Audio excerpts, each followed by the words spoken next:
Vision: a leading local university known to develop excellent and virtuous professionals who are catalysts of progress for both the local and global communities.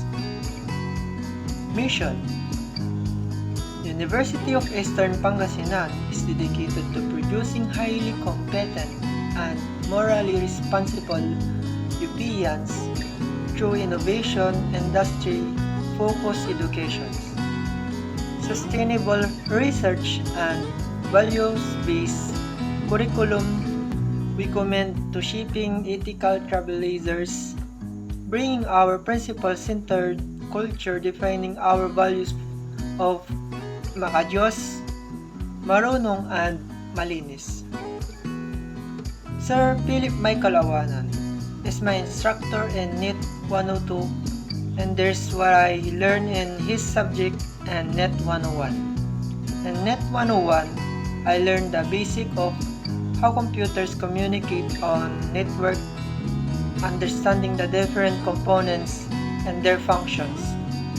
The course covered how networks are set up, how data is transmitted, and fundamental methods for ensuring network security.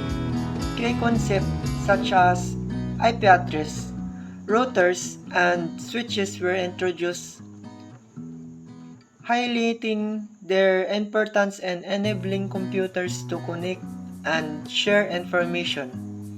Additionally, NET 101 provided practical knowledge on setting up a simple computer network, allowing me to connect computers and ensure they can communicate effectively. NET 101 provided a comprehensive introducing to network.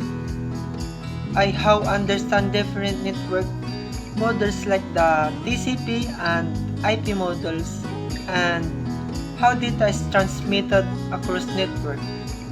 We explored various network devices, their functions, and how to configure them. I also learned about IP addressing, submitting, and basic troubleshooting techniques.